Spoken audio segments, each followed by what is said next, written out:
Ya, salam sahabat yang berkati Tuhan. Salam jumpa kembali di channel Lar Kesaksian. Bapak, Ibu, dan saudara sekalian, eh, masih ingatkah tentang kasus Bapak mantan Gubernur Bapak Ahok pada 7 tahun yang lalu, di mana beliau divonis 2 tahun penjara oleh karena diduga menistakan agama Islam.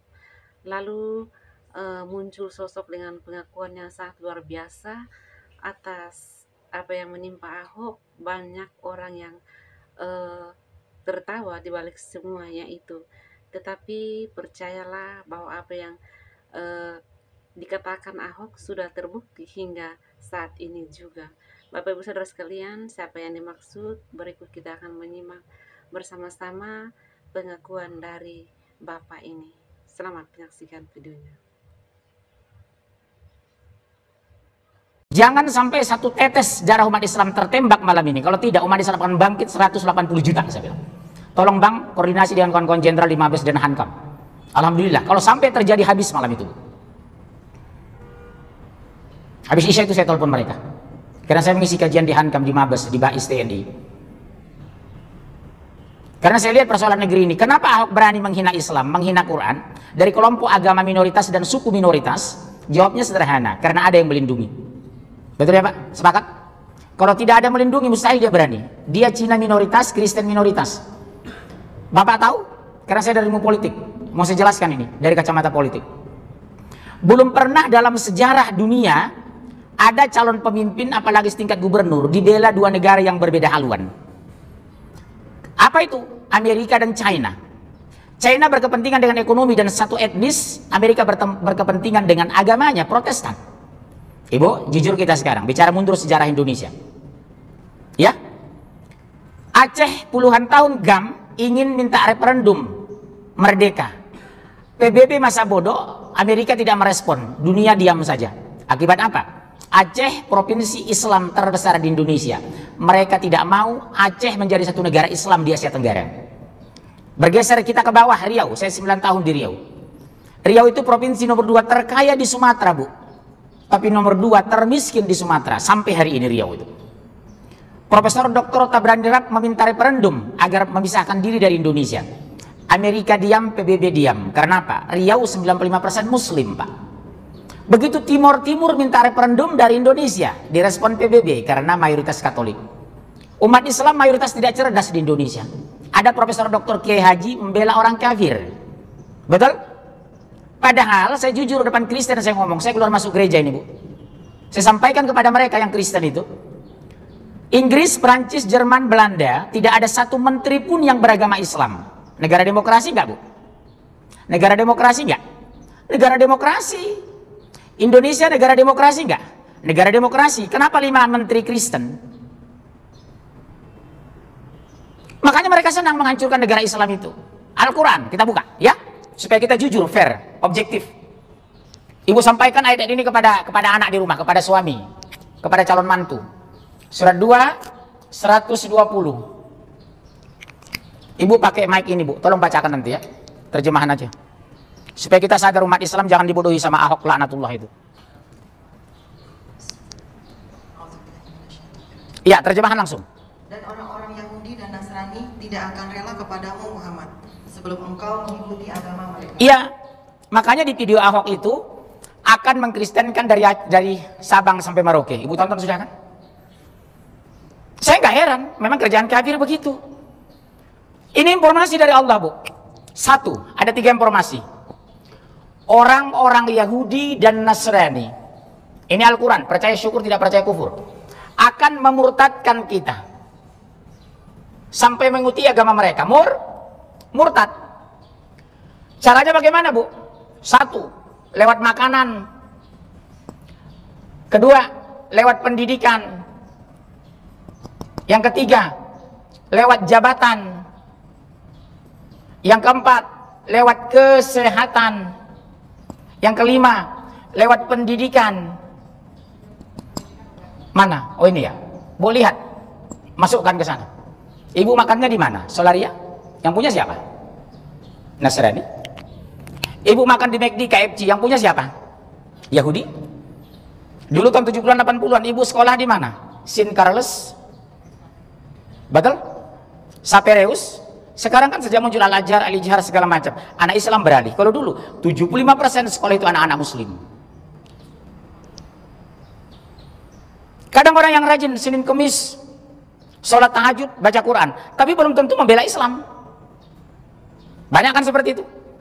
Banyak pejabat Senin Kemis rajin, sholat tahajud rajin, tapi belum tentu membela Islam. Yang kita butuhkan pejabat yang membela Islam, bukan keuntungan pribadi.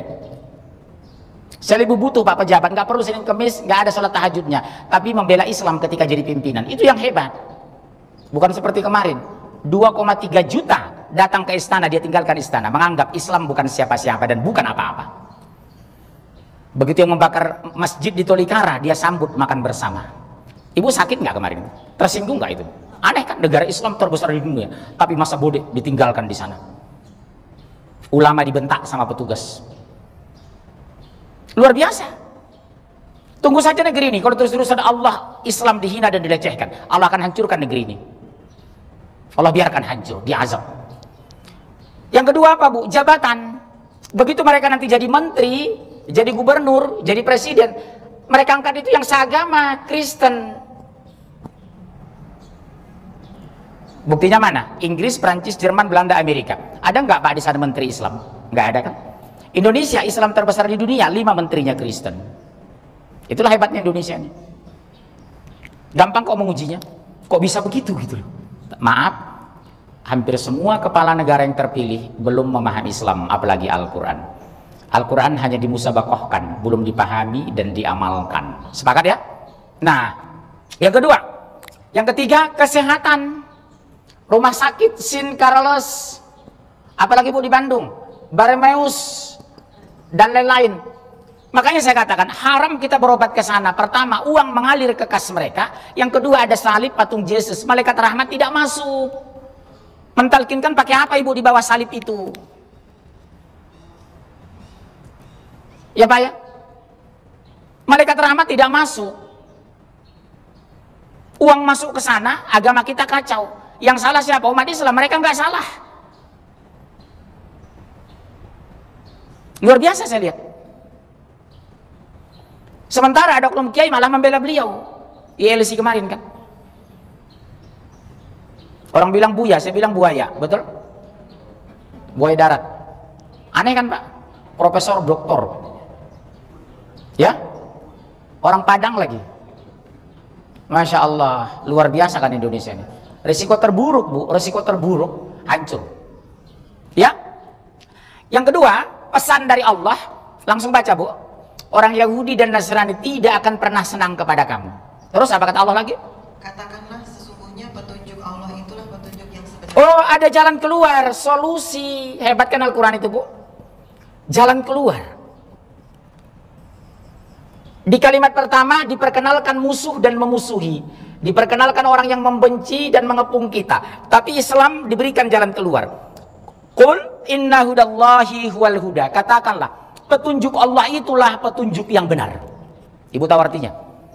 Sehebat apapun mereka bersatu, sebanyak apapun uang China, sekuat apapun pertahanan Amerika, kalau kita kembali kepada Al-Quran pasti dimenangkan.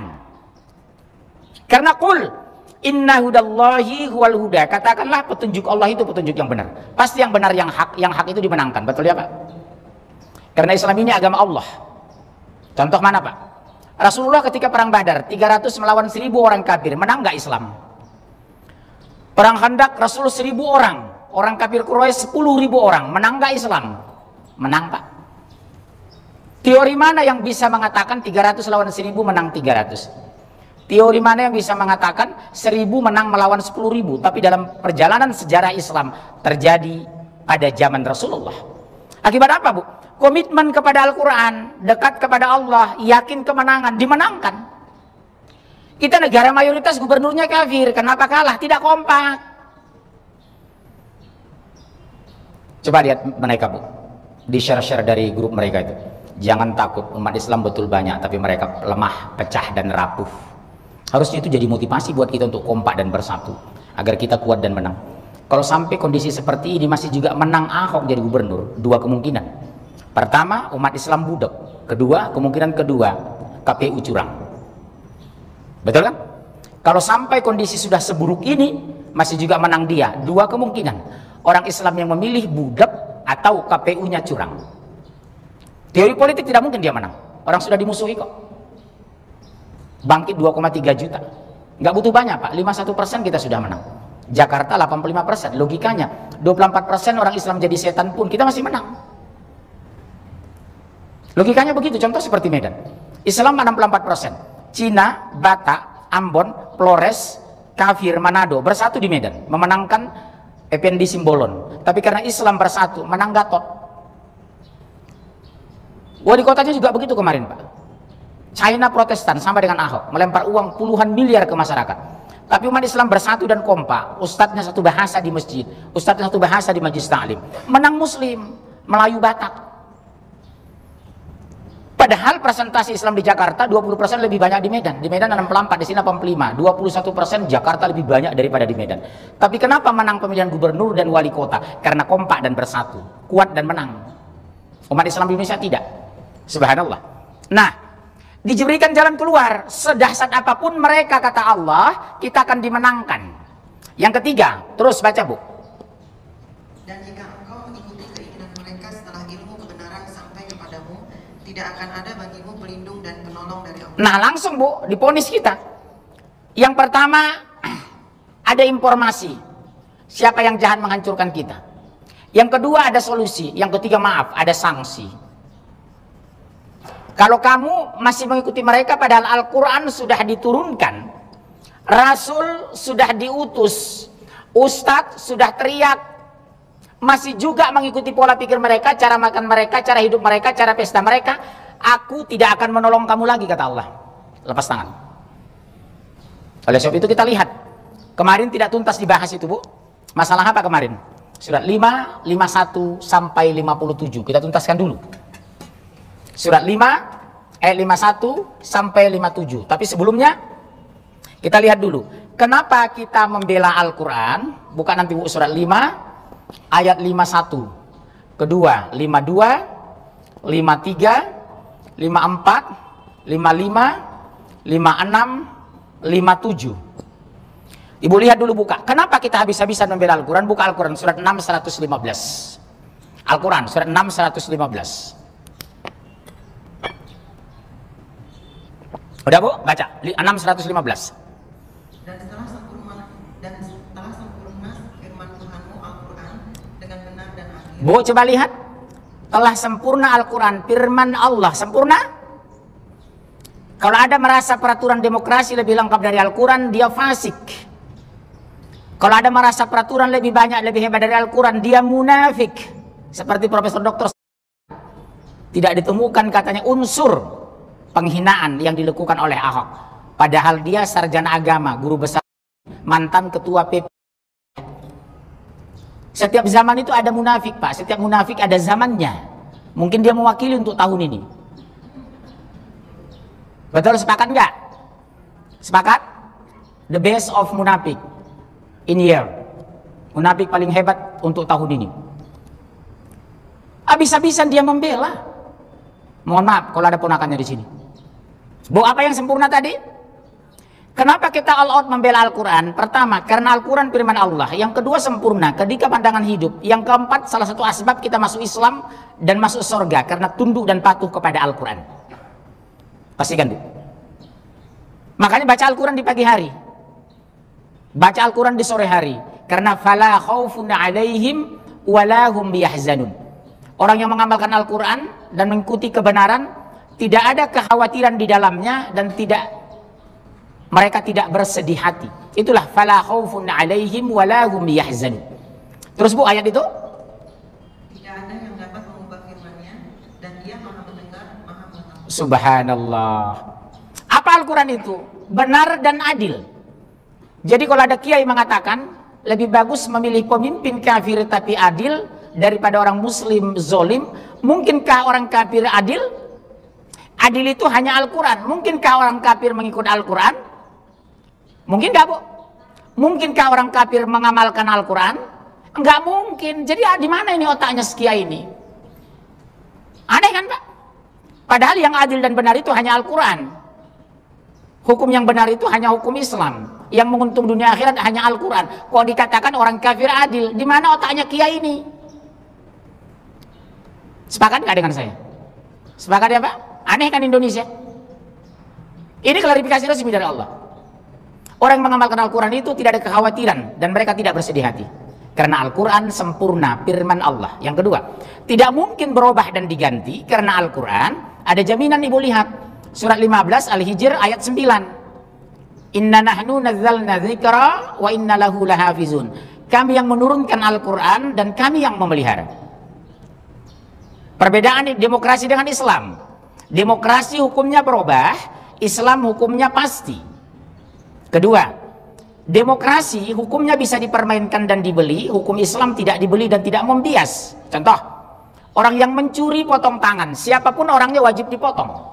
Rasulullah mengatakan, seandainya anakku Fatimah yang mencuri, aku sendiri yang memotong tangannya. Artinya, hukum Islam itu tegas tapi objektif, menguntungkan dan menenangkan.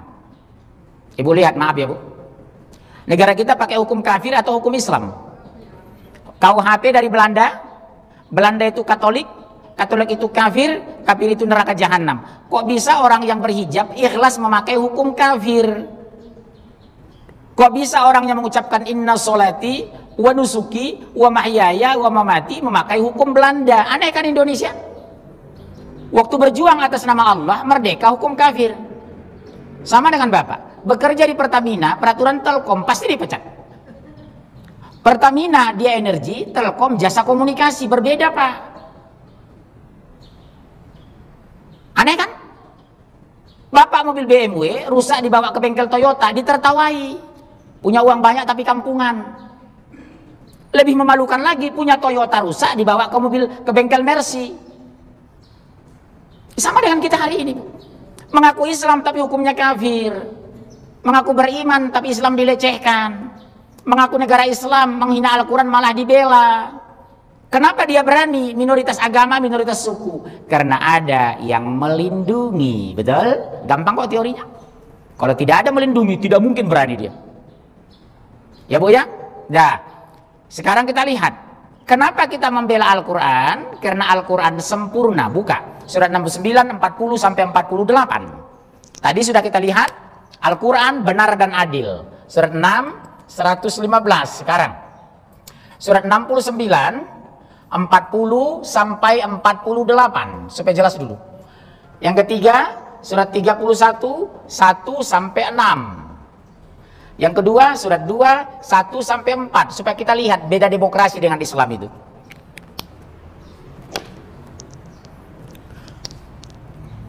Ya, Ibu lihat. Al-Quran surat 69, 40 sampai 48. Ya, katamu Bu? Sesungguhnya ya, Al-Quran itu benar-benar wahyu yang diturunkan kepada Rasul yang mulia. Siapa yang mengatakan itu Bu? Allah kan? Al-Quran benar-benar wahyu yang turunkan kepada Muhammad yang mulia, Rasul, utusan. Bu, pertanyaan. Saya punya Taurat, punya Zabur, punya Injil di rumah. Tidak ada klarifikasi yang sama dengan ini. Saya punya Zabur, punya Taurat, punya Injil di rumah. Tidak ada ayat seperti surat 15 ayat 9. Inna nahnu nazzalna dzikra wa inna lahu lahafizun. Kami yang menurunkan Al-Quran dan kami yang memelihara. Ibu lihat, Al-Quran diturunkan dengan bahasa sempurna, bahasa Arab. Tidak bisa dipalsukan, tidak bisa ditambah, tidak bisa dikurangi. Satu. Yang kedua, orang kafir tidak bisa mengganggu Al-Quran secara literal. Yang ketiga, orang kafir tidak bisa memalsukan Al-Quran, apalagi menambah dan mengurangi. Sementara kitab lain sudah dirusak dan diacak oleh pengikutnya sendiri. Ibu mau bukti? Mau? Nih buktinya. Coba lihat Al-Quran. Kenapa kita habis-habisan Allah membela dia? Ini apa Bu bacaannya? Bali. Ini tali. Ini tali. Tali Bali nama pulau, betul? Tali nama benda. Tali nama orang. Satu saja yang usil memindahkan titik ke atas menjadi sali, nama benda berubah menjadi nama orang. Satu saja yang usil membuang satu titik dari Al-Quran, nama orang menjadi nama benda, tali. Jadi kesimpulannya bu apa Al-Quran itu? Satu titik pun Al-Quran tidak bisa dihapus dan dihilangkan, ketahuan. Makanya Al-Quran tidak bisa dipalsukan. Kalau bahasa Betawi, ana, ane, aye, saya, gua, gue, artinya satu, aku, betul? Miskin, semiskin orangnya. Itulah bahasa Arab. Satu titik saja berpindah, ketahuan. Nah, ibu teruskan, surat 69 ayat 40. Ya. Dan ia Al-Quran bukanlah perkataan seorang penyair. Makanya jangan nyanyi-nyanyikan Al-Quran berlebihan, merusak makna dan arti. Contoh, di Indonesia ada ustadz dulu seperti ini. Tapi maaf karena umat Islam tidak paham, ketika dia baca salah disebut Allah, harusnya astagfirullah. Bismillahirrahmanirrahim. Salah atau benar? Salah atau benar? Salah kan? Hukum tajwid maksimal 7 kan? Ini sudah 17. Tapi ketika dia membaca Al-Quran seperti itu di televisi, di masjid, jamaah bilang Allah, Allah. Ada hadisnya orang baca Quran disebut Allah, Allah. Itu kan blon. Harusnya istighfar karena tidak ada mengatakan itu dan membacanya salah. Betul? Itu contoh umat Islam di Indonesia, kecuali saya. Ya, terus Bu. Sedikit sekali kamu beriman kepadanya. Betul, 6,5 miliar sekarang penduduk dunia. Yang Islam berapa miliar, Bu? 1,5. 5 miliar kalau tidak masuk Islam neraka jahanam. Saya ulangi Bu, umat Islam sekarang 6,5 miliar. Yang Islam dari 63 negara Islam itu berdasarkan data lebih kurang 1,5 miliar Islam. Otomatis 5 miliar kafir. Kalau mereka tidak bertobat dan insyaf masuk Islam, pasti neraka enggak Pak? Dijamin neraka enggak Pak? Dijamin ya? Kecuali orang jil mengatakan semua agama sama. Jaringan jil ibu tahu kan? Jaringan iblis lokal. Iblis yang benar itu diturunkan dari sorga, yang diusir. Kalau iblis yang merusak Quran di Indonesia yang malam kemarin itu iblis lokal namanya, jil. Atau jaringan iblis laknatullah. Iblis berwajah manusia. Karena yang menolak Quran, menolak kebenaran hanya iblis. Jadi kalau manusia menolak Al-Quran sama dengan iblis. Mohon maaf ya kalau ada ponakannya jangan tersinggung. Terus. Dan bukan pula perkataan tukang tenung. Iya, Al-Quran jangan dinyanyi-nyanyikan. Jangan jadi objek nyanyian, apalagi melakukannya wanita. Karena Al-Quran itu apa Bu? Firman Allah. Indonesia, salawatan dinyanyikan, istighfar dinyanyikan, Al-Quran dinyanyikan. Yang menyanyikan wanita lagi. Padahal suara wanita itu aurat, menyanyi Al-Quran. Makanya kenapa Pak saya menolak ceramah di televisi swasta? Karena setiap 5 menit ceramah wanita nyanyi pakai organ, pakai drum. Itu cara kafir, bukan cara Islam. Islam tidak mengenal nyanyian. Yang ada syair dibolehkan, tapi tidak pakai musik. Saya ulangi ya Bu, yang dibenarkan syair, yang membaca syairnya laki-laki, tidak pakai musik dan tidak bergoyang. Contoh, dibolehkan.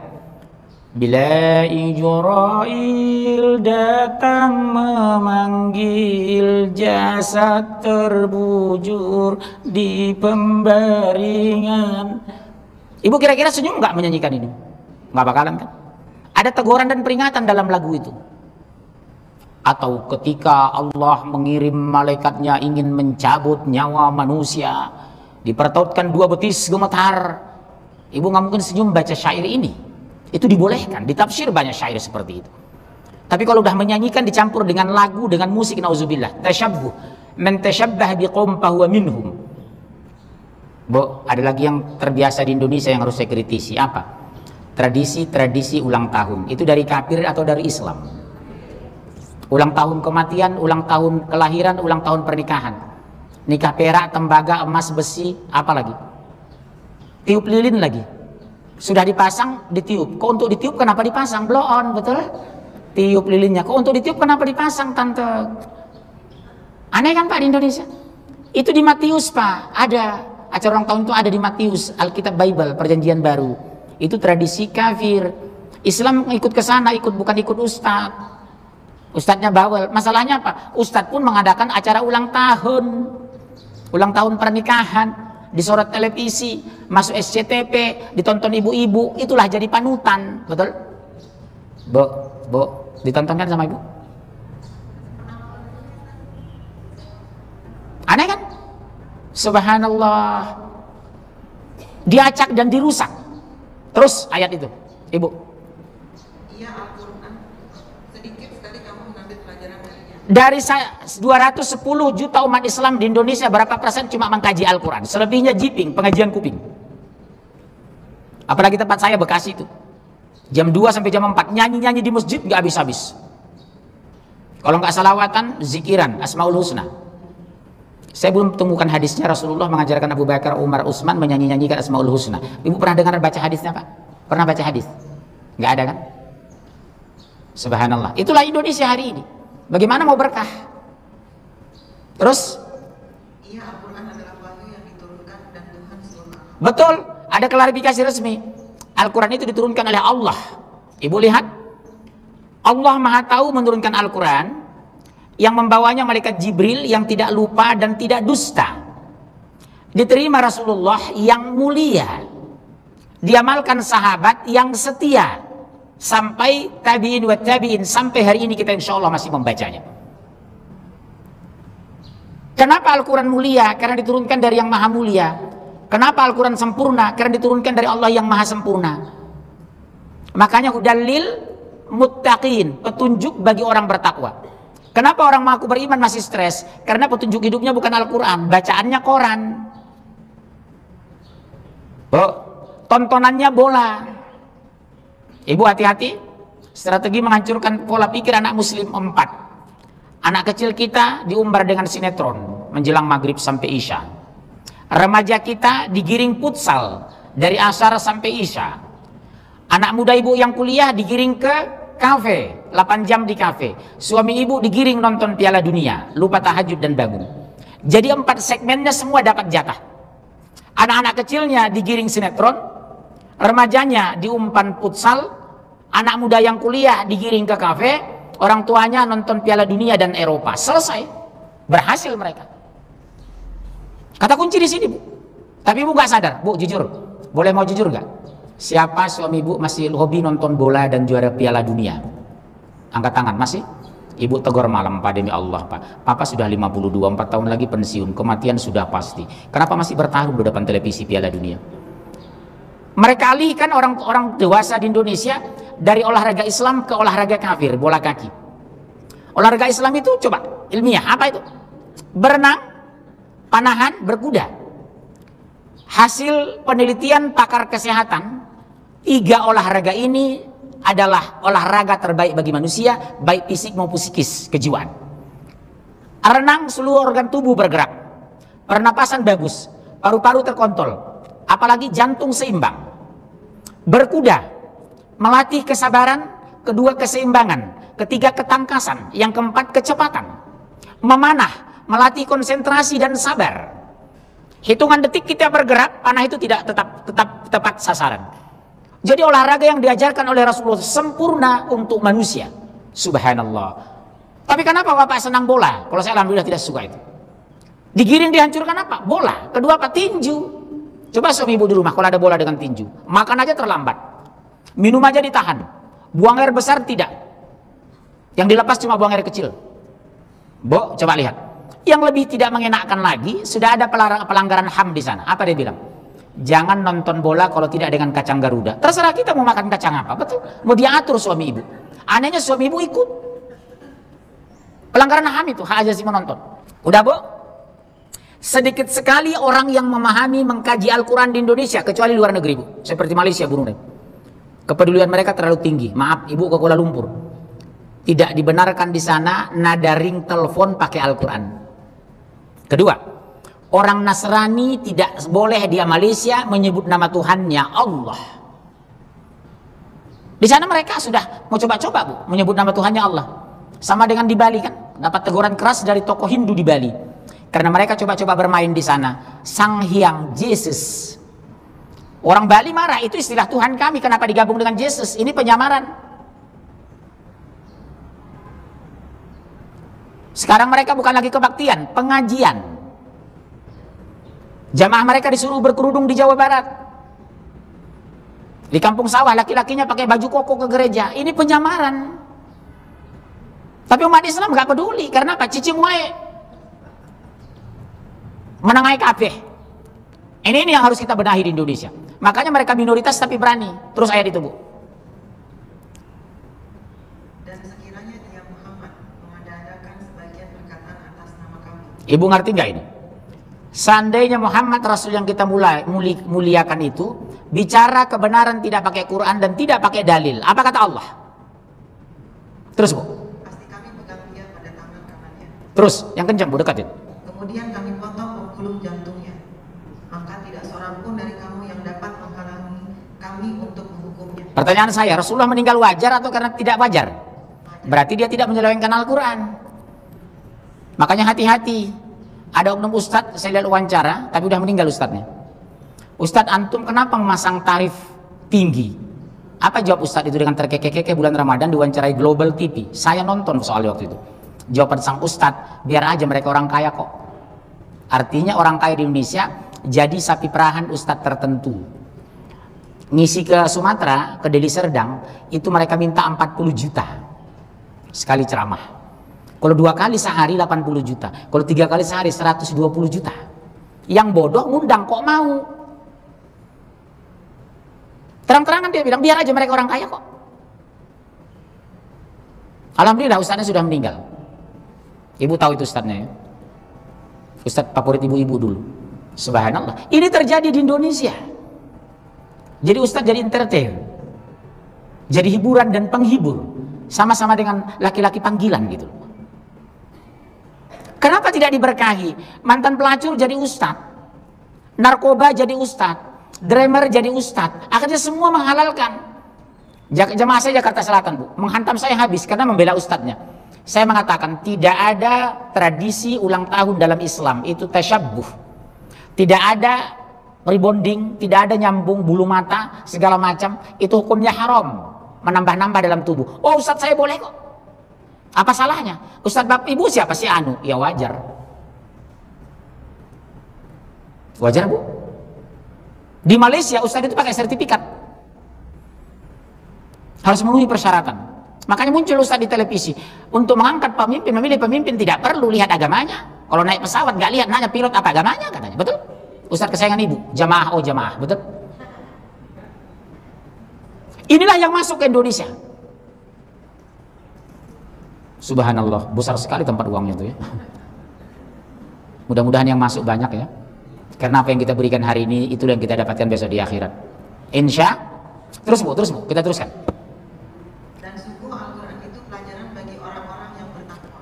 Jadi apa Pak? Al-Quran jadi pelajaran. Demokrasi apa bedanya? Landasan Islam Al-Quran, landasan demokrasi pemahaman orang. Islam bicara kebenaran, demokrasi kebanyakan. Jadi kalau di negeri ini banyak pelacur, otomatis presiden terpilih pasti pelacur. Kalau di negeri ini banyak orang tidak sholat, yang terpilih presiden pasti presiden yang tidak sholat.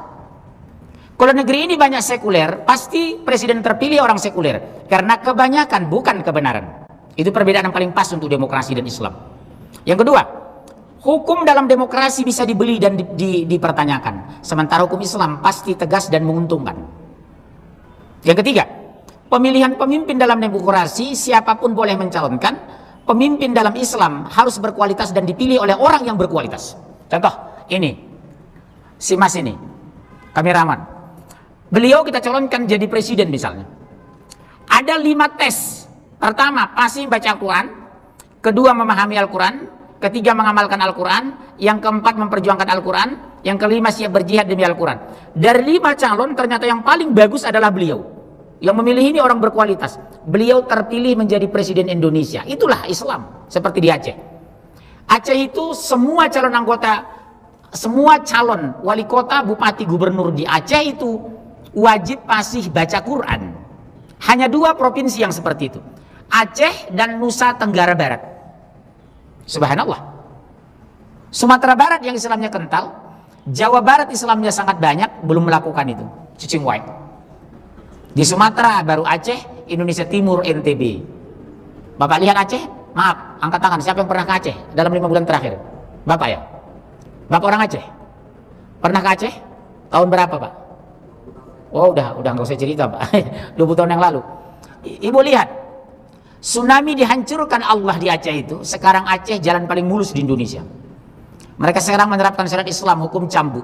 Baru 30% hukum Islam diterapkan, negeri mereka sudah berkah. Bagaimana sampai 70%? Subhanallah. Itulah orang mengamalkan Al-Quran. Ya, Bu? Oke, terus ayat itu. Kita ayat berikutnya, surat berikutnya, surat berapa? 31 sampai 6. Kita lihat betapa hancurnya, lemahnya, rapuhnya demokrasi jika dibandingkan dengan Islam. Lemahnya hukum negara jika dibandingkan dengan hukum agama. Tapi kenapa kita masih menganut demokrasi? Karena pejabat negara tidak memahami Al-Quran. Kondisikan gubernur, wali kota, menteri, presiden, orang yang sekuler, tidak memahami Quran. Itu target negara kafir. Saya ulangi ya, Pak.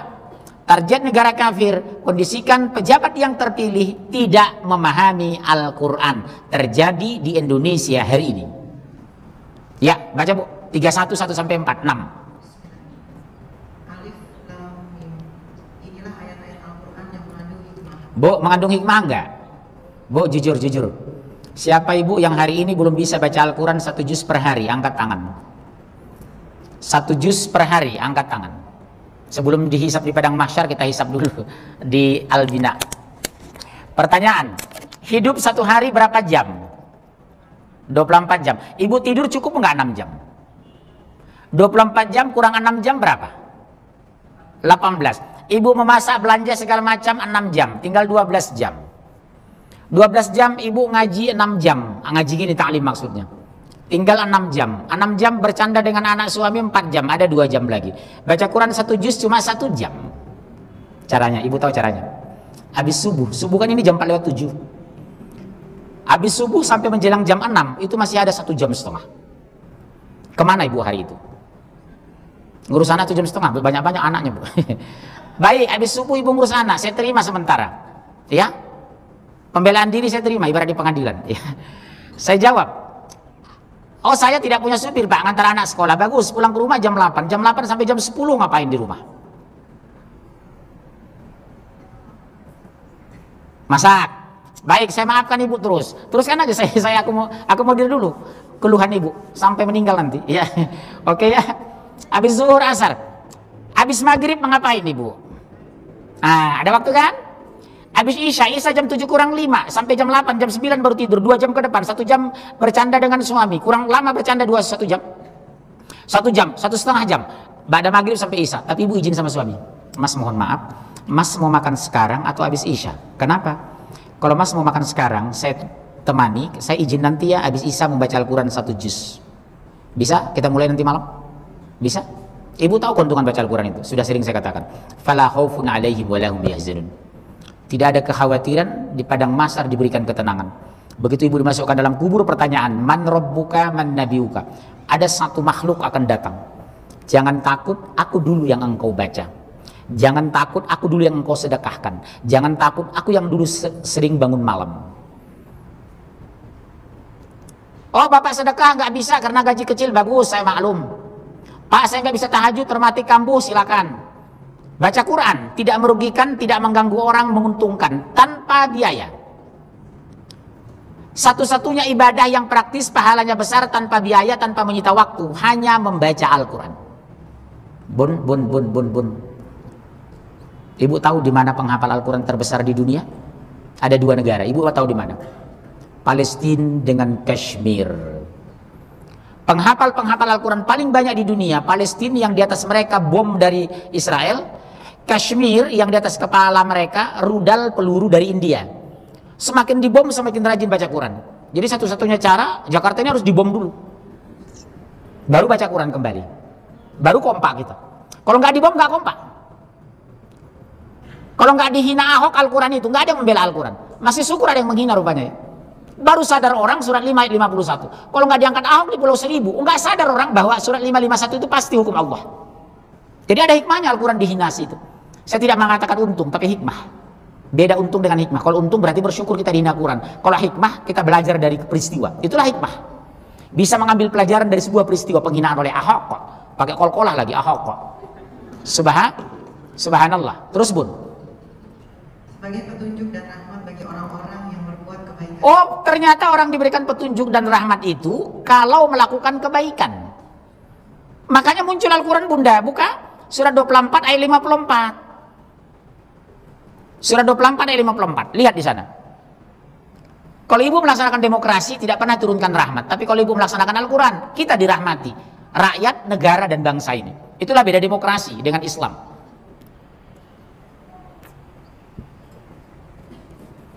Udah. 24 54. An-Nur, silakan Bun. Katakanlah, taatlah kepada Allah dan taatlah kepada Rasul. Taat kepada siapa, Bu?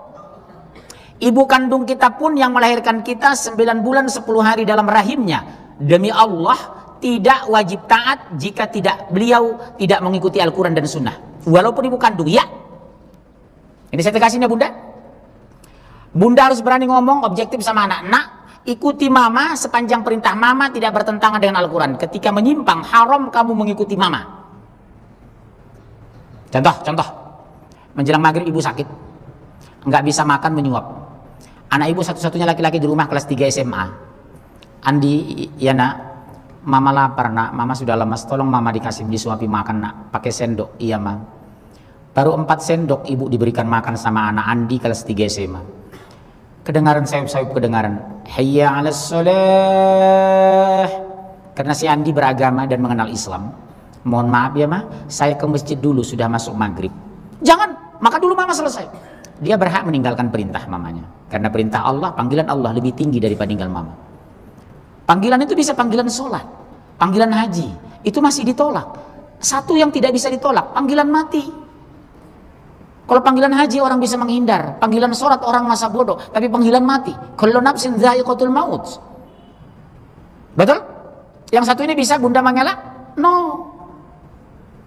Buka WA 24 kali sehari, buka Quran berapa kali sehari? Subhanallah. Baca SMS 61 kali sehari, baca Quran berapa kali sehari? Ibu di mobil sedang ngomong, HP sebelah ada WA masuk. Maaf ibu, ada WA masuk, ibu berhentikan ngomong sama orang karena dianggap ada WA lebih penting. Pada jam yang sama ibu baca WA. Lebih penting WA. Ada anak muda kencang di depan masjid saya kemarin, maghrib. Bersamaan azan berhenti, dia berhenti depan masjid. Saya kira masuk masjid, rupanya ada WA yang masuk. Habis dia baca WA, dia jalan lagi, dia tinggalkan azan dan masjid. Hebat kan Indonesia hari ini? Hebat. Makanya Allah biarkan Ahok menguasai Jakarta. Allah biarkan negara menghina. Sekian banyak orang membela orang yang menghina Al-Quran. Kenapa? Karena masyarakat Indonesia memang belum membela Quran. Untuk apa? Allah tidak akan mendatangkan pemimpin yang berbeda dengan yang dipimpinnya. Tidak akan. Jadi kalau hari ini gubernur kita dipimpin orang kafir, karena sifat orang Islam lebih banyak kafir. Kalau hari ini banyak pejabat kita tidak mengerti Al-Quran, karena rakyat kita banyak tidak mengerti Quran. Allah tidak akan turunkan pemimpin yang berbeda dari siapa yang dia pimpin. Sangat tidak mungkin. Allah itu adil kok. Jadi satu-satunya cara apa? Mentarbiyah umat Islam seperti ibu ini. Cuma yang ngaji ke sini cuma segini-segininya. Cuma wajah-wajah ibu yang muncul. Hanya ini aja yang ambisi surga ini. Selebihnya Allah alam di luar sana. Ini lagi yang muncul. Subhanallah. Ibu tahu manfaatnya ibu taklimul Quran hari ini. Sekian miliar malaikat memikul arsy Allah mendoakan ibu sampai kita bubar. Yang kedua, Allah menyebut-nyebut nama kita dan nama ayah kita sampai pengajian ini selesai. Yang ketiga, malaikat yang memikul semua ikan di lautan memintakan ampun atas dosa kita kepada Allah selama kita masih duduk di sini. Semua semut di muka bumi ini termasuk di lubang-lubang semut memintakan ampun atas dosa-dosa kita kepada Allah. Makanya berbahagialah orang menghadiri ta'limul Quran. Kalau saya mengisi kajian ini di Bursa Efek atau di kantor BTN Pusat, saya katakan lebih bagus antum duduk setengah jam mengikut kajian aneh di sini daripada antum dapat untung 6 triliun di Bursa Efek. Karena antum dapat 6 triliun belum tentu masuk surga. Antum mengiji di sini dimintakan ampun oleh para ikan dan semut. Dosa antum diampuni. Indonesia pengajian belum terlalu populer bu, tapi alhamdulillah 5 tahun belakangan agak mendingan lah, udah banyak insyafnya. Terutama yang susah dibina ini bapak-bapak ini, hobinya nonton bola, Yang orang Jawanya wayang kulit semalam suntuk. Kalau nonton wayang semalam suntuk jam 10 sampai jam 5 nggak ngantuk. Kalau pengajian setengah jam sudah nyender, betul? Makanya Bapak kalau penyakit insomnia, penyakit tidur, nggak usah ke dokter, ke masjid aja Pak, setengah jam sudah ngantuk. Hebatnya Islam ini. Ke masjid aja dengar pengajian, setengah jam sudah ngantuk. Jadi nggak perlu ke dokter, buang uang. Terus, maka sesungguhnya kewajiban Rasul Muhammad itu hanyalah apa yang dibebankan kepadanya. Ibu lihat Bu, kewajiban Rasul hanya menyampaikan Al-Quran, bukan membuat kita menjadi soleh. Kewajiban saya hanya menyampaikan Al-Quran, bukan merubah ibu menjadi orang baik yang memberikan hidayah, hak prerogatif Allah. Makanya jangan ibu kecil hati anak kena narkoba, suami tidak mau sholat, mertua kejawen, tetangga campur tangan, ipar intervensi. Kenapa ibu yang diuji? Karena ibu yang beriman. Pak, kenapa sih yang diuji? Mertua saya tidak diuji. Kenapa sih saya yang diuji? Suami saya tidak diuji. Karena yang ngaji ibu, yang suka baca Quran ibu, otomatis yang ujian ibu, peserta ujiannya cuma ibu, suami nggak ikut, dia depan bola. Sama dengan preman Berlan, betul? Bu, preman Berlan, preman Salemba, preman Tanah Abang, hujan kencang dia tidak sakit. Kita pulang pengajian gerimis saja sudah flu. Harusnya yang sehat itu kita, karena habis ngaji. Dia habis judi malah nggak sakit. Kenapa kita yang diuji? Karena kita yang ngaji. Amasibtum an tadkhulul jannah falamma ya'lamillahu alladhina jahadu minkum wa ya'lamas sabirin. Apakah kamu merasakan masuk surga? Belum nyata di sisi Allah siapa yang berjihad, siapa yang bersabar. Ibu mungkin stres ya, pulang ke rumah lihat suami tingkahnya aneh-aneh. Ibu makin rajin sholat, anak kena narkoba, orang tua stroke, mertua kecelakaan. Kenapa ibu diuji hari ini? Kenapa Indonesia diuji? Karena kita negeri Islam terbesar di dunia.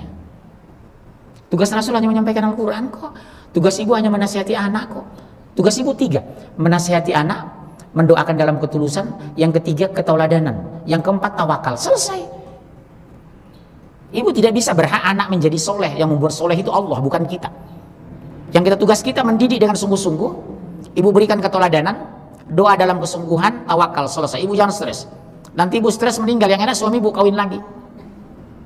Ibu sudah dosa masih numpuk meninggal. Insafnya bukan baru ini insaf ini. Indonesia insaf kan baru 5-10 tahun terakhir ini ibu-ibu berhijab syar'i. Selebihnya kan hijab Pancasila. Kepala ditutup, leher diikat kayak orang bunuh diri, diikat di sini hijabnya. Tapi bersyukurlah ibu, diberikan petunjuk, udah insaf. Ya terus.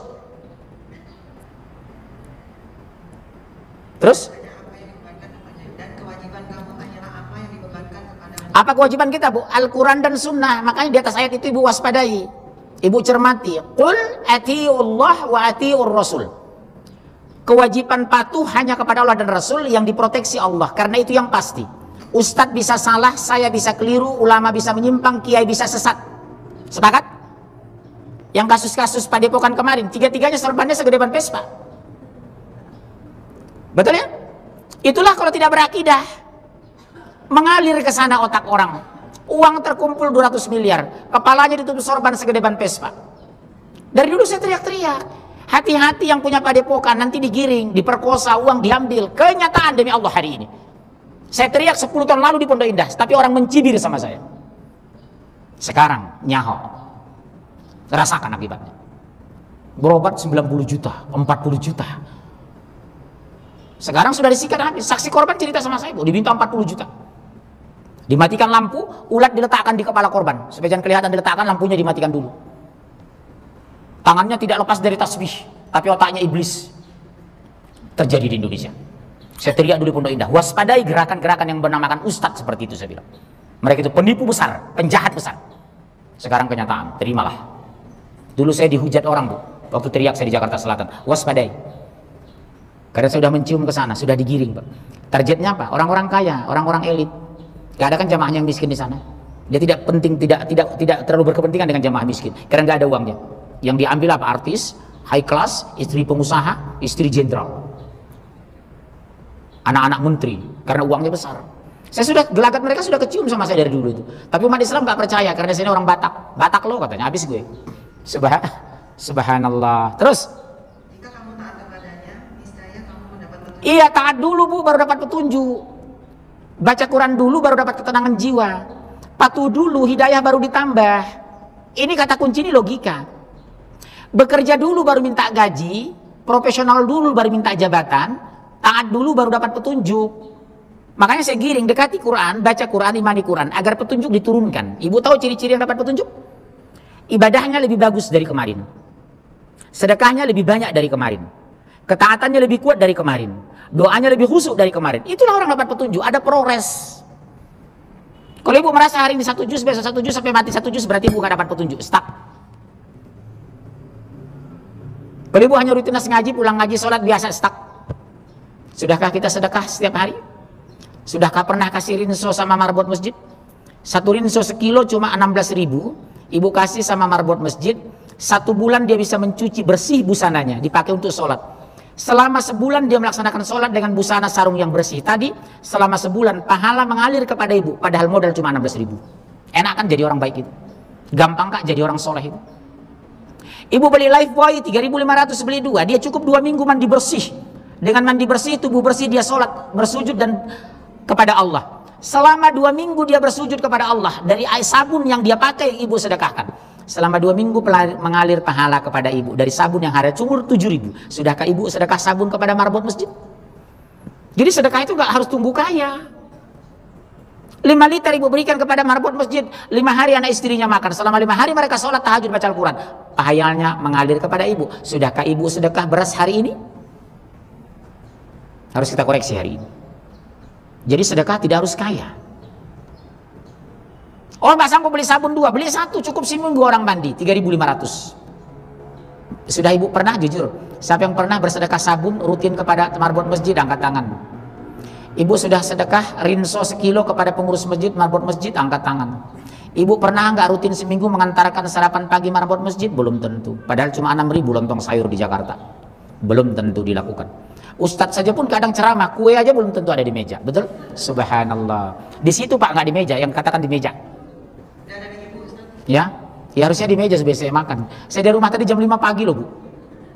Menghindari macet, saya dari rumah tadi Bekasi jam 5 pagi, jam 6.30 sampai sini 1,5 jam. Repot nasi, demo Grezi. Betul sudah, langsung. Kewajiban Rasul hanyalah menyampaikan amanat Allah. Nah, kesimpulan hari ini saya mengisi lagi tempat lain. Ya. Kesimpulan hari ini, saya buka sesi tanya jawab. 1. Kenapa Allah mentakdirkan mengharamkan Yahudi dan Nasrani jadi pemimpin? Karena mereka musuh Allah. Tidak mungkin musuh Allah mengamalkan firman Allah. Sederhana kok logikanya. La tattakhizu Yahuda wan Nasara auliya. Saya ulang ya Pak. Surat 5 ayat 51. La tattakhizu Yahuda wan Nasara auliya. Kita teruskan aja deh 3 ayat lagi kasihan. Surat 5, 51 sampai 57. Ya, masih ada waktu kok, 10 menit lagi insyaallah. Nanti baru tanya jawab. 551. Wahai orang-orang yang beriman. Siapa yang dipanggil Bunda? Orang beriman. Janganlah kamu menjadikan orang Yahudi dan Nasrani sebagai teman setiamu. Bu, sebenarnya dalam tafsir menurut mufassirin yang ahli, itu aulia itu cenderung kepada pemimpin, bukan teman setia. Aulia itu pelindung. Ya. Jadi makanya terjemahan di Indonesia saya curigai itu. Makanya terjemahan yang dibagikan dari Saudi Arabia ya warna coklat, itu translator pakar bahasa 11 profesor tidak menerjemahkan menjadi teman dekat, tapi pemimpin, aulia. Aulia-aulia kamu, pemimpin kamu, wali-wali kamu yang melindungi kamu. Makanya Ibu kalau bisa terjemahan Al-Quran di pengajian saya jangan pakai yang itu. Pakai yang warna coklat yang dibagikan dari Saudi itu. Ada yang megang Ibu? Coba angkat tangan, ada yang megang? Warna coklat. Dari cetakan Madinah. Iya. Itu 10 profesor translator bahasa. Seperti ini kan ditafsirkan bukan pemimpin, aulia itu. Makanya di sana selalu mengatakan la tattakhizu Yahuda wan Nasara aulia. Tafsirnya Bu, dengar ya Bu, tolong sungguh-sungguh Bu. Aulia di sini bisa pemimpin, bisa wali, bisa sahabat, bisa teman akrab, tapi cenderung kepada pemimpin karena melindungi. Melindungi bisa dengan power, bisa dengan individu, personal dan negara. Ya, personality dan negara. Kalau teman, perlindungannya terbatas. Kalau Bapak ditembak polisi, apa beliau bisa membela? Enggak, beliau menyelamatkan diri. Bapak kena gas air mata, yang lain lari. Karena dia pribadi, bukan negara. Negara itu melindungi, mengayomi, menjaga. Makanya pemimpin di sana, dia punya power agar melindungi umat Islam jangan kena gas air mata. Ya, terus? Mereka satu sama lain saling melindungi. Pasti, Bu. Kenapa dilarang Yahudi dan Nasrani sebagai pemimpin? Mereka pasti satu agamanya bersatu. Batak, Ambon, Flores, Chinese, Manado bersatu karena satu iman. Contoh siapa? Lihat Ruhut Sitompul. All out membela Ahok, dia tinggalkan Demokrat dan dia tinggalkan SBY yang dia kagumi karena agama nomor satu dalam pandangannya. Dapat lihat dia konsisten membela agamanya. Yang begitu mendewa-dewakan partai, yang begitu mengagumi SBY, maaf, agama tetap nomor satu. Ahok number one, bukan Agus yang dia bela. Harusnya teori peraturan partai dia all out membela Agus, bukan membela Ahok, karena Ahok bukan pilihan Demokrat. Tapi nomor satu agama, itu harusnya kita umat Islam. Agama tetap nomor satu. Lihat Nasrani itu, Pak. Jadi menteri mereka, yang pertama dia ganti apa? Pejabat tinggi harus beragama dengan dia. Kepala divisi seiman dengan dia. Beda dengan kita umat Islam. Menjadi pimpinan 5 menteri Kristen. Sementara di Inggris tidak ada menteri Islam. Di Amerika tidak ada menteri Islam. Di Jerman tidak ada menteri Islam. Di Prancis tidak ada menteri Islam. Kok Indonesia negara Islam terbesar di dunia kita korbankan 5 menteri Kristen? Wow.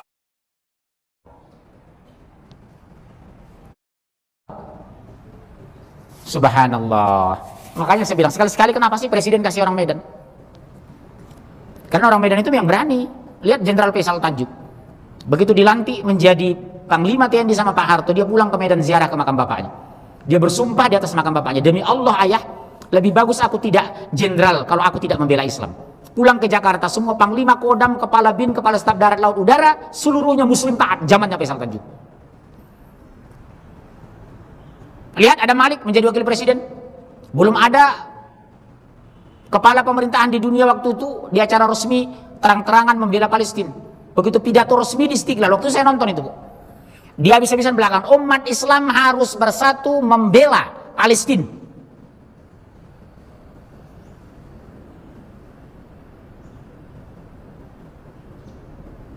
Ya, sepakat nggak? Saya pingin sekali-sekali presiden itu orang Medan gitu. Karena memang karakternya sudah ada. Satu, sifatnya berani.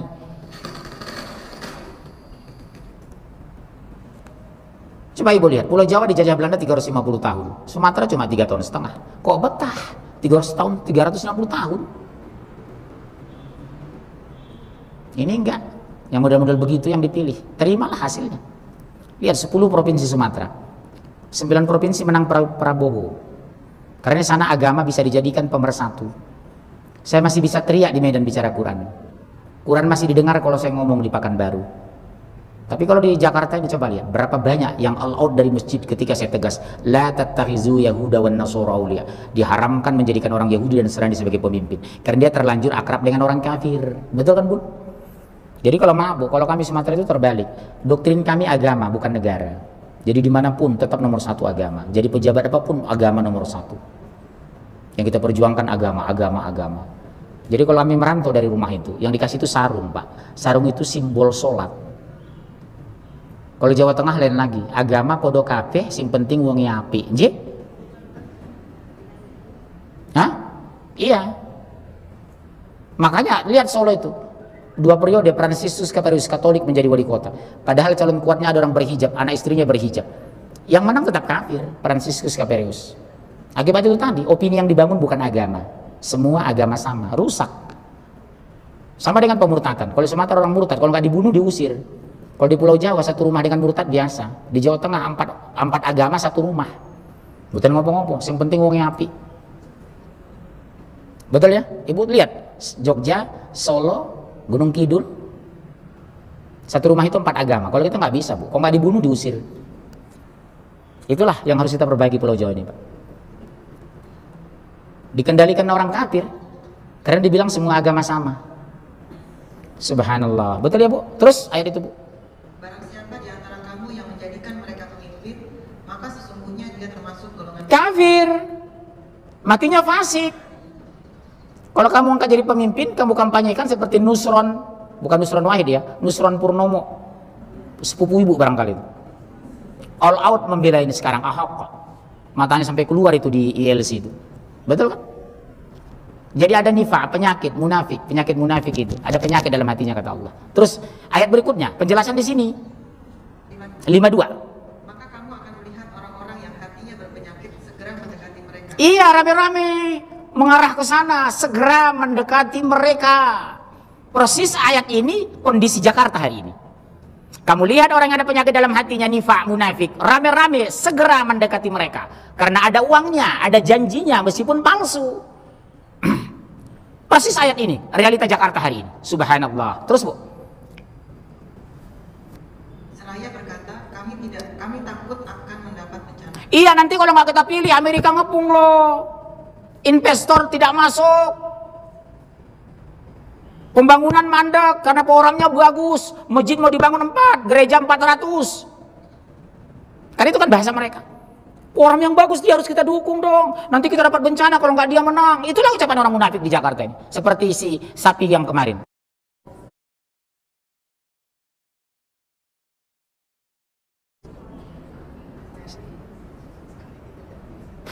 Betul? Aneh kan? Lihat wajah dia. Wajah aja kelihatan. Wajah ulama itu kelihatan bersih kok. Ini lain. Gilani. Ibu tahu Gilani? Tahu Ibu Gilani? Ya sudah, gak usah dibahas. Terus. Mudah-mudahan Allah akan mendatangkan kemenangan kepada Rasulnya. Ada janji mudah-mudahan, tapi tidak pasti. Dekatkan aja Bu supaya kedengaran. Atau sesuatu keputusan dari sisinya. Iya bisa jadi disambar petir. Sehingga mereka menjadi menyesal terhadap apa yang mereka rahasiakan. Nanti Bu, nanti ujungnya pasti menyesal kata Allah.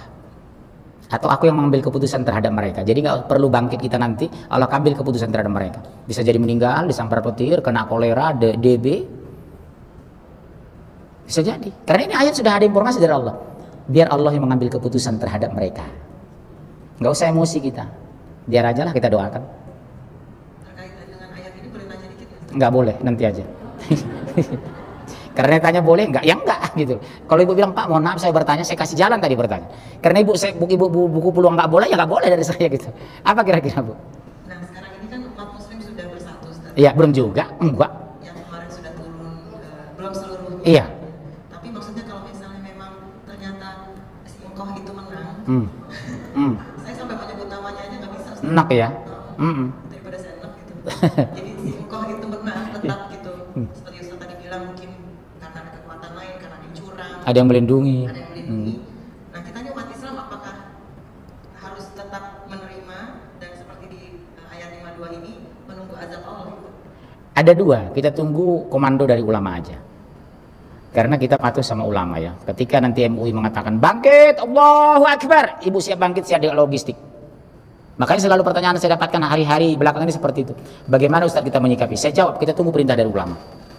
Jangan mengambil tindakan sendiri-sendiri karena itu tidak dibenarkan. Kita tunggu perintah. Ke depan ini apa perintah dari Ustadz Bakhtiar Nasir, dari Majelis Ulama, dari sana. Oke, sudah siap. Siap Ibu menyiapkan logistik. Kalau Ibu tertembak waktu membagikan aqua, sok mati syahid. Mendingan daripada pusing mikirin dunia. Betul? Terus. 53. Ya 53. Dan orang-orang yang beriman akan berkata, inikah orang yang bersumpah secara sungguh-sungguh dengan nama Allah? Iya, padahal kamu dosen guru besar UIN, RIP, sapi. Iya. Apakah model kamu yang bersumpah inna salati wa nusuki wa mahyaya wa mamati lillahi rabbil alamin la syarikalah? Saya nggak minta kue, cuma nanya aja tadi. Terlalu sensitif Ibu ini. Sensi ya. Oh, ngantar pertanyaan. Kuenya untuk saya nih. Ya udah, terima kasih ya. Udah? Bahwa mereka benar-benar berserta kamu. Ya, ulangi dari atas Bu, 52. Dan orang-orang yang beriman akan berkata, inikah orang yang bersumpah secara sungguh-sungguh dengan nama Allah, bahwa mereka benar-benar berserta kamu, segala amal mereka menjadi sia-sia, sehingga mereka menjadi orang-orang yang rugi. Dijawab Allah langsung kan? Sebentar Bu, Allah jawab langsung kan? Semua pertanyaan di atas, di ayat awal, dijawab Allah. Perbuatan mereka sia-sia karena munafik. Yang jawab siapa Bu? Allah kan? Yang di atas itu kan dialog manusia itu. Apakah ini kamu yang bersumpah inna sholati wa nusuki wa mahyaya wa mamati lillahi rabbil alamin? Allah jawab, perbuatan mereka sia-sia, pasti menyesal. Jadi jangan tersinggung. Setiap zaman ada munafik, setiap munafik ada zamannya. Mungkin zamannya tahun ini mereka jadi pemenang munafik. Nggak apa-apa. Terus? Ya. Wahai orang-orang yang beriman. Nah, baru dikasih berita gembira Bu. Barang siapa di antara kamu yang murtad keluar dari agamanya, maka kelak Allah akan mendatangkan sesuatu kamu. Stop. Jadi jangan kamu kecil hati, jangankan munafik, mau murtad pun dia setelah mereka habis wahid segala macam tetek bengak mereka, aku akan datangkan kaum yang lebih bagus. Siapa mereka itu? Asyidda'u 'alal kuffar ruhamau bainahum. Tegas terhadap orang kafir, berkasih sayang sesama muslim. Allah habisi dulu generasi mereka. Jadi ciri-ciri yang dicintai Allah itu siapa? Satu, baca Bu. Jangan lihat saya, lihat Quran. Dia mencintai mereka dan mereka pun mencintai. Iya, seperti surat 9 ayat 100. Radhiyallahu anhum wa radu anhu. Allah ridho kepada mereka, mereka ridho. Siapa itu? Rasul dan para sahabat. Miskin tapi suruh berjuang, mereka tidak pernah menolak. Kekurangan tapi berjihad, tidak pernah mengeluh. Dikepung tapi tidak pernah putus asa. Dilecehkan tapi mereka bangkit. Diadu domba tapi mereka kompak. Dihina tapi mereka tetap mulia. Itulah Muhammad Rasulullah beserta sahabat. Beda dengan kita sekarang. Dilecehkan sudah tersinggung. Diadu domba kita pecah. Dikasih uang kita lari. Dikasih amanah kita mengkhianat karena uang mereka lebih banyak dari uang kita. Betul? Lihat Nusron itu, makan-makan dengan Cina-Cina bangga, pakai baju muslim, pakai baju koko. Lihat foto-foto itu kan, dengan kohong-kohong itu. Subhanallah. Disindir Allah dalam ayat ini. Jangan kecil hati, nanti ganti yang lebih bagus dari mereka. Biarkan mereka itu. Kalau bahasa Medannya modar. Ibu tahu modar? Qaid. Mati. Terus? Dan bersikap lemah lembut terhadap orang-orang yang beriman. Iya, bukan membela Ahok seperti sapi. Dia bilang kalau kita pakai akal sehat, berarti kita yang bangkit 2,3 juta nggak pakai akal sehat, orang gila dong itu. Jadi Habib Rizik gila, Ustadz ini gila, Ustadz Ali Jaber gila, gila semua kemarin yang bangkit itu. Yang sehat itu cuma dia. Beliau bilang beliau tidak ahli tafsir tapi tahu benang merah Al-Quran. Benang merah tahu saya itu pembatas. Iya, pembatas. Ya, antara dibaca dengan belum dibaca. Ya, kita juga tahu. Itulah benang merah. Makanya ada Al-Quran di tengah itu benang merahnya. Maaf ya Bu, jujur saja, jangan tersinggung Ibu kalau ada ponakannya di sini. Lihat wajahnya sudah enak saya itu. Makanya saya nggak nonton TV One kemarin itu. Saya lihat ada, astagfirullah, muncul lagi setan ini saya pikir. Tahu nggak siapa dia itu? Omnya beliau. Omnya itu, makanya diam aja saya ngomongin tentang dia. Dia kan orang awak ini. Dulu Sumatera Barat pabrik ulama, sekarang setannya dari sana. Omnya beliau, iya kan omnya itu. Terus, pun. Tetapi bersikap keras terhadap orang-orang kafir. Iya, jadi ciri-ciri orang Islam yang benar, tegas terhadap orang kafir. Asyidda'u 'alal kuffar ruhama'u bainahum. Berkasih sayang dengan orang muslim. Kompak sesama muslim, tegas terhadap sana. Lihat orang Nasrani. Di dalam mereka pecah ribuan sekte Kristen, tapi menghadapi orang Islam kita jadikan musuh bersama. Hebat kan mereka itu? Gereja mereka berbeda, sekte mereka berbeda, pendeta mereka berbeda. Tapi maaf, menghadapi Islam mereka bersatu, menangkan Ahok. Anak Allah di muka bumi ini. Amin. Haleluya katanya. Betul Bu. Umat Islam enggak, profesor doktor ikut sana. Ada kiai haji membela Haritanu, betul? Bawa ke masjid. Aneh Pak. Orang Islam aja haram masuk masjid, yang junub apalagi Haritanu, berapa ribu kali junub. Terus? Yang berjihad di jalan Allah. Oh iya, jadi orang beriman itu berjihad, bukan tidur. Terus? Dan yang tidak takut kepada celaan orang yang suka mencela. Betul, berarti orang beriman itu pasti dicela karena dia benar. Sebaik-baik orang pasti ada yang mencela, seburuk-buruk orang pasti ada yang membela. Ukuran kita bukan dicela atau dibelanya kita. Ukuran kita mempertahankan kebenaran. Allahu Akbar. Betul? Sebaik-baik orang pasti ada yang mencela, seburuk-buruk orang pasti ada yang membela. Itu udah hukum demokrasi Bu. Islam itu tidak seperti itu. Orang benar kita bela, orang buruk kita nasihati. Bukan kita caci maki, kita nasihati. Terus? Itulah karunia Allah yang diberikan Allah kepada siapa yang Dia kehendaki. Nah, ujung ayat enak kan Bu? Allah memberikan karunia kepada siapa yang Dia kehendaki, bukan siapa yang kita kehendaki. Terus? Dan Allah maha luas pemberiannya, maha mengetahui. Ya. Kesimpulan. Satu, Bunda. Penolong kita ada 3, Allah, Rasul, dan orang beriman. Yang kedua, tolong doktrin anak Bunda bahwa hidup ini harus berjuang. Kalau nggak berjuang jangan hidup. Yang ketiga, hati-hati jangan terpancing isu di sosmed yang kesannya Islami ternyata dari orang kafir. Contoh kemarin, begitu bangun subuh saya dapat berita di WA Habib Muhdi Assegaf meninggal. Informasinya dari Habib Anu. Karena saya tidak berburu sangka, saya share ke grup lain. Ternyata nggak jadi meninggal. Artinya apa? Kalau bukan kafir, siapa lagi itu menyebar itu? Betul kan? Agar kita chaos, agar umat Islam bangkit, kasar, keras. Kesempatan pelurunya aparat negara. Mereka mau kita mati. Kemarin teruji, bangkit 2,3 juta. Tidak ada kepala aparat yang benjol, tidak ada kaca yang pecah, tidak ada kaca yang dirusak, tidak ada Cina yang dibunuh. Luar biasa Islam, tanpa komando tapi bisa kompak. Sementara mereka di sana, Kapolri terang-terangan, jangan tembak, masih ditembak. Islam 2,3 juta bangkit. Ibu lihat, di gereja Istiqlal, di gereja katedral di depan itu penuh orang, belum sampai, Tamrin Sudirman sudah penuh. Berapa juta itu? Tapi Metro TV mengatakan ratusan ribu, yang bangkit lebih dari 2 juta. Air habis, air mineral jadi uduk, malah lebih dari cukup. Makanan melimpah lebih dari cukup, nggak tahu siapa yang ngirim itu. Subhanallah, padahal yang kumpul 2,3 juta. Betapa santunnya umat Islam, marah tapi masih menahan diri, geram tapi masih sopan. Itulah orang-orang beriman itu. Beda dengan mereka kalau bangkit kesetanan karena mabuk dulu. Nanti 23 ini saya dengar kabar mau bangkit lagi. Kalau tidak jelas penanganan Ahok, 25 November akan bangkit. Siap Bun? Siap? Insya? Ya, siap Pak ya? Ya? Anton, kenapa? Menandingi yang bela Ahok. Dia dulu kita ini. Dari dulu kan ngotot dia. Kenapa? Satu etnis. Udah cukup? Ada pertanyaan? Ustadz, ada sebagian hal yang mengharamkan demo. Bagaimana sebenarnya pokok haram demo itu? Saya jawab. Sepanjang demo itu tidak punya prinsip dan hanya alat nafsu orang tertentu, betul haram.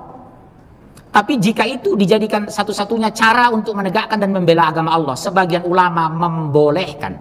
Karena zaman Rasulullah juga pernah didemo oleh sekelompok wanita. Karena ingin menegakkan hukum, mereka dizolimi oleh suaminya. Mereka demo Rasulullah. Jadi karena ini jalan satu-satunya, kalau hukum sudah kita tempuh, boleh ya, karena tidak ada jalan lain. Mudaratnya lebih banyak kalau kita diamkan. Jangka panjang mereka menguasai Indonesia, Al-Quran dihina, kita dibantai. Lebih bagus sekarang mati duluan daripada mati pelan-pelan. Betul kan? Cuma di televisi ada ustaz mengatakan di YouTube, haram! Saya bilang, ente bilang haram karena ngisinya di radio, ruang AC, nggak ngerti lapangan. Ada yang bilang para demo itu Biar aja. Zaman Rasulullah aja ada demo kok. Lihat hadis sahih. Sekelompok ibu-ibu datang ingin menegakkan hukum karena mereka dizolimi. Itu hadisnya sahih. Yang kedua, kita demo ini bukan ogah-ogahan. Karena Al-Quran dihina, jalan keluar tidak ada, negara masa bodoh. Ini jalan terakhir. Babi itu haram nggak Bu? Kalau darurat boleh nggak? Ya sudah. Ini jalan terakhir. Ustadz tadi karena biasa ngisi di ruang AC, dia tidak ngerti masalah di lapangan. Saya dari Aceh sampai Denjaya Bu, persoalan Islam itu. Udah masuk ke sistem berpikir saya itu. Iya, jadi lihat situasinya memang. Kalau kita ogah-ogahan betul haram. Tapi ini perjuangan untuk Islam dan jalan terakhir itu bahasanya. Masuk ke kelompok darurat. Dia hanya bisa haram, khawarij, terserah lo. Itu aja, pusing amat saya menghadapi dia. Besok kalau aman dia lagi ceramah. Begitu rusuh nggak bisa ceramah dia. Itu yang saya tersinggung itu. Coba ikut saya dulu lah ke Tapanuli sana, lihat situasi Islam itu. Lihat ikut saya ke Pulau Nias sana, bagaimana Islam dizulimi. Coba kita jalan ke Jerman, 30 tahun masjid nggak bisa berdiri. Kalau nggak bangkit mendemo, di Medan itu mau berapa masjid dirobohkan. Begitu kita bangkitkan mendemo wali kota, mendemo ini, alhamdulillah sekarang berhenti. Tidak ada yang berani merobohkan masjid di Medan itu. Karena itu jalan terakhir. Yang kedua Bu, jawaban saya, demo itu masuk ke wilayah fikih, ranah fikih. Fikih itu biasa perbedaan pendapat. Demo itu masuk ke fikih Bu, makanya sebagian ulama membolehkan, selama tidak. Jadi yang tidak membolehkan jangan mengklaim dirinya paling benar. Betul ya? Ini yang berbahaya itu Pak. Kalau sempat kita biarkan ini, hukum habis Pak, Islam diinjak. Apakah Ustaz karena sebagian ulama itu berpegangan dengan hukum-hukum di Arab yang dimulai dengan kerajaan, sementara di sini demokrasi. Oh begini Bu, memang ada hadis di hadis Sahih Muslim itu demo itu haram. Ada memang hadisnya. Tapi ketika melihat situasi, tekstual itu bisa sementara ditinggalkan, bukan diabaikan. Contoh, dalam hukum Islam itu kutiba alaikumul qisasu fil qatla. Hai orang beriman, diwajibkan kamu kisos berkenaan nyawa ganti nyawa. Tapi ketika zaman Ali bin Abi Thalib tidak mengkisos pembunuh Utsman, karena kalau dibunuh pembunuh Utsman akan terjadi keributan besar. Mudaratnya lebih banyak dari manfaatnya. Kisos itu tidak ada dilakukan, padahal perintah Quran. Seorang ya Bu, Pembunuh Utsman tidak dikisos oleh Ali, padahal ada dan tahu. Kalau kita mengikut Quran wajib kisos. Kenapa Ali menunda kisos, tidak melakukannya? Kalau sampai di kisos terjadi perpecahan dalam tubuh Islam yang lebih besar. Jadi mudaratnya lebih banyak dari manfaatnya. Sama dengan demo. Kalau kita tidak demo, kita bangkit kemarin, orang akan menyepelekan Islam ke depan ini. Jadi presiden buruk, seolah-olah menghina Al-Quran itu hal yang biasa di negara demokrasi. Kita tunjukkan Islam haram. Bahkan dalam Islam menghina Al-Quran zaman Rasulullah itu dipancung. Kita bukan negara Islam, makanya mereka senang Indonesia negara demokrasi. Supaya kalau ada pemurtadan, tahu nggak Ibu? Orang yang memurtadkan dan dimurtadkan berdasarkan hadis dipancung. Nasihatnya 3 hari tidak mau kembali ke Islam, pancung kata Rasulullah. Kenapa tidak bisa kita memancung pendeta yang memurtadkan? Karena negara kita bukan hukum Islam. Makanya orang kafir berkepentingan Indonesia negara demokrasi, bukan negara Islam. Ustadz ini yang begini nggak ngerti. Karena nggak pernah ke lapangan, nggak pernah ke Tapanuli, nggak pernah ke hutan, ceramahnya di ruang AC. Kenapa ustadz-ustadz dari sunnah menyatakan demo haram? Ya udah terjawab, nggak usah diurus lagi mereka itu. Pusing saya. Siapa bilang ustadz sunnah? Ustadz sunnah kawan-kawan saya bangkit kok kemarin itu. Cuma mereka tidak mau diekspos. Siapa bilang ustadz sunnah nggak bangkit? Hanya sebagian kok. Udah ya? Ustadz, mereka berdahi apa ini Bu? Berdalil dari dulu sudah ada yang menghina Al-Quran. Bahkan Al-Quran dikatakan makhluk. Oh berbeda, bukan menghina, beda pendapat. Kalau Ahok ini sudah menghina, kok mau dibodoh-bodohi? Berarti dia mengatakan bahwa Al-Quran itu tidak layak diamalkan. Itu bukan menghina Quran, beda pendapat. Ya harus dipahami ini. Siapa yang bertanya ini Bu? Maaf angkat tangan, siapa? Oh Bunda ya. Persoalannya, ini bukan menghina, beda pendapat. Udah? Beda pendapat dengan menghina, beda. Contoh, Bu jangan pakai kipas ini dong, kipas saya lebih bagus. Saya bukan menghina kipas Ibu, cuma beda pendapat, saya ini lebih bagus. Bukan menghina saya. Jelas? Dah, cukup. Baik, pas jam 11, 2 jam. Jam 9:10 tadi mulai. Salah Ibu kenapa terlambat? Saya 6:30 sudah di sini tadi Bu. 2,5 jam saya kayak mak lampir di luar itu. Subhanallah, orang gak ada. Terima kasih. Saya tutup dengan doa. Kalau kita melihat video ini sangat jelas bahwa pidana dari Bapak Ahok, mantan gubernur yang divonis 2 tahun penjara pada 7 tahun yang lalu merupakan atau banyak settingan dari pihak-pihak yang tidak bertanggung jawab hingga menjerumuskan Bapak Ahok ke dalam penjara.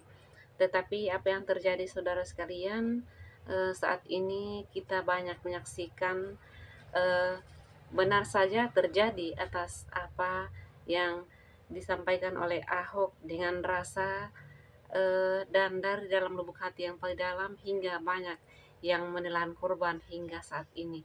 Bapak Ibu Saudara sekalian, demikianlah telah kita saksikan bersama-sama. Tuhan Yesus memberkati dan Shalom.